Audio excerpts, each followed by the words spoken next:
cœur du jury.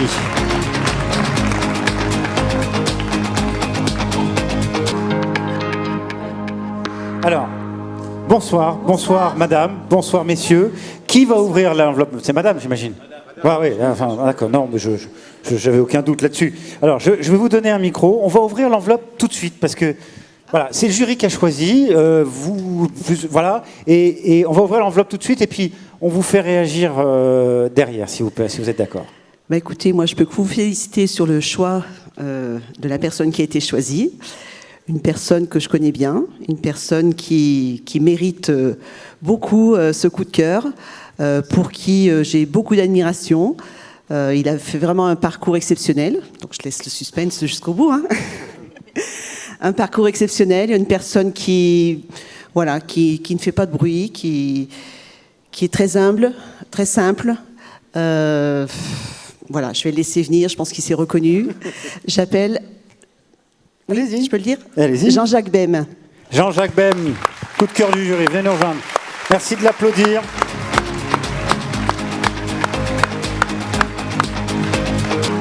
Alors, on va lui donner la parole et puis après on va comprendre pourquoi on a fait ça, parce que vous avez tous plus ou moins un lien, enfin tout le monde a un lien avec Jean-Jacques Bem en même temps. Bonsoir. Allez-y. Alors là, on a devant nous un grand spécimen, un grand monsieur de l'athlétisme, 60 ans de carrière, une vie entière dévouée à l'athlétisme. Et en plus, il a évolué à tous les postes, athlète, entraîneur, président, aujourd'hui commentateur. On est très très heureux de vous remettre ce trophée ce soir. On parle des Jeux, on en a parlé tout à l'heure. Alors vous en avez connu des Jeux, mais il y a très longtemps. Dites-nous un petit peu, alors Tokyo en 1964, comment c'était ? Oui, j'ai eu la chance de faire les Jeux Olympiques de Tokyo 64. Ce qui reste, c'est le souvenir des rencontres. Je vois Alexis Gendard qui est allé à Tokyo. Il n'avait pas le droit de sortir de l'hôtel. Il n'avait pas la possibilité de rencontrer, d'aller parler avec ses adversaires. Nous, on est allé partout. Ah, c'est moi ça. Vous pouvez l'applaudir, hein. J'ai précisé pour que vous me reconnaissiez.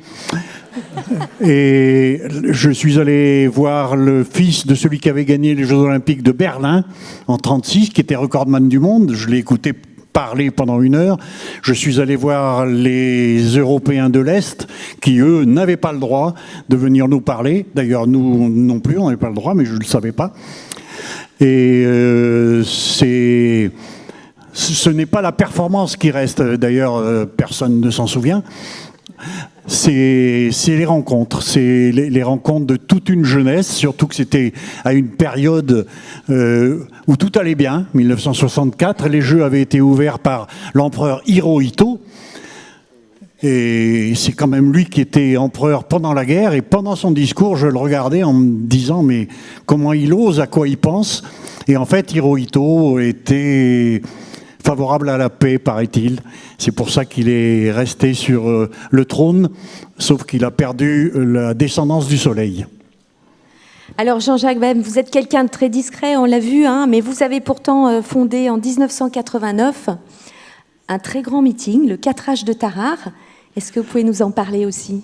Oui, bien sûr, et je vais me permettre d'appeler mon successeur parce que ça fait 3 ans que je ne suis plus responsable du 4H Tarare. Est-ce qu'il est à la hauteur ? Il est à la hauteur ? Lorsque nous avons décidé, il y a 3 ans, Arnaud Clément.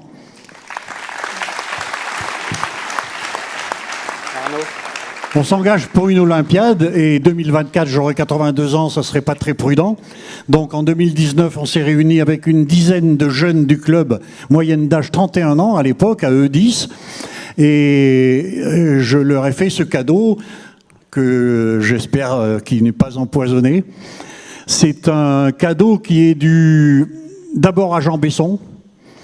Jean Besson était député maire de Tarare et c'est lui qui a créé la piste avec son conseil municipal, avec Jean Debourg, en 1987.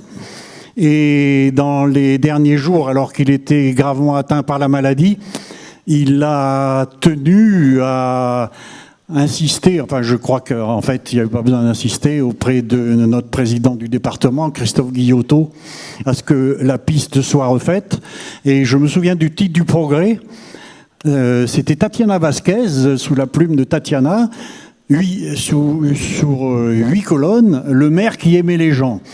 Et elle ne l'avait pas connu comme députée et elle avait trouvé vraiment une phrase qui, je trouve, résume parfaitement Jean.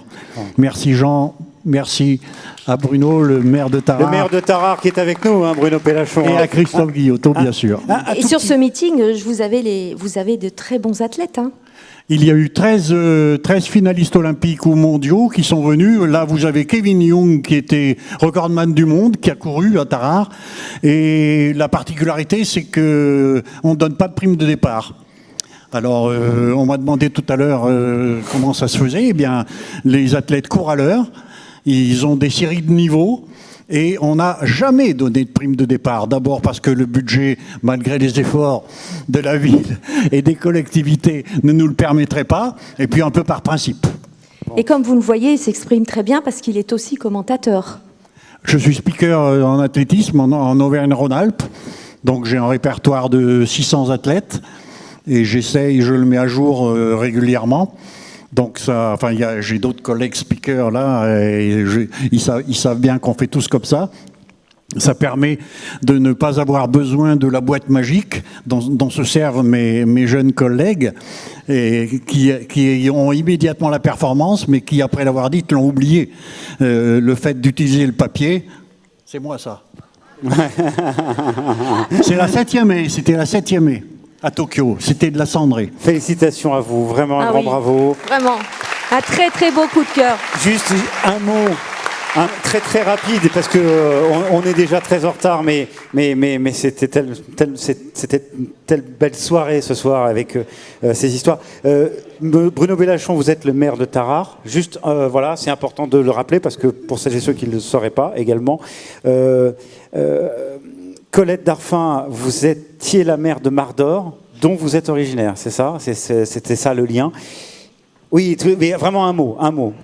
Juste un mot, effectivement. Très heureux, effectivement, Jean-Jacques, de te voir décerner ce prix coup de cœur du jury. C'est un prix que tu mérites pour l'ensemble de ta carrière de sportif de haut niveau, mais également de dirigeant. C'est vrai que nous avons relevé un certain défi tous les deux, hein, à la demande notamment de Jean Besson. C'est la rénovation de la piste d'athlétisme de Tarare. Nous avons eu une oreille particulièrement attentive du président du département, Christophe Guillotot, et nous avons relevé ce défi.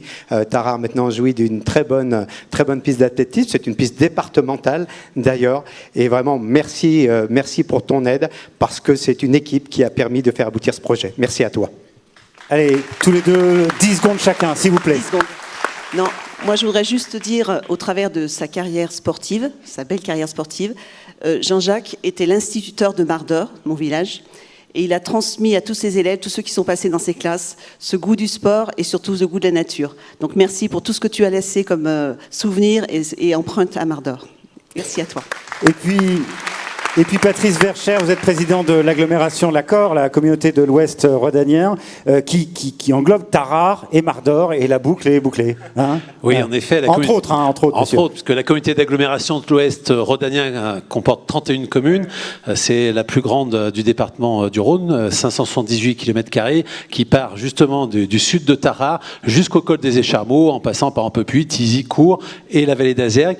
Et nous avons également beaucoup d'activités sportives, comme vous pouvez vous en douter, notamment les sports de pleine nature, à côté du cadrage un peu plus institutionnalisé. Et nous avons la chance d'avoir le lac des Sapins, avec notamment 2 événements majeurs, que sont le triathlon et également l'ultra-trail qui a lieu chaque année sur le lac des Sapins. Donc vous êtes tous bien entendu invités à venir y participer, en tout cas à découvrir ce beau territoire de l'Ouest rhodanien. Voilà, et puis le Covid c'est derrière nous, on n'en aura plus parlé. On vous laisse recevoir votre trophée. Félicitations à Jean-Jacques Bem. Allez faire une photo On vous laisse poser pour la photo. Tous les 4.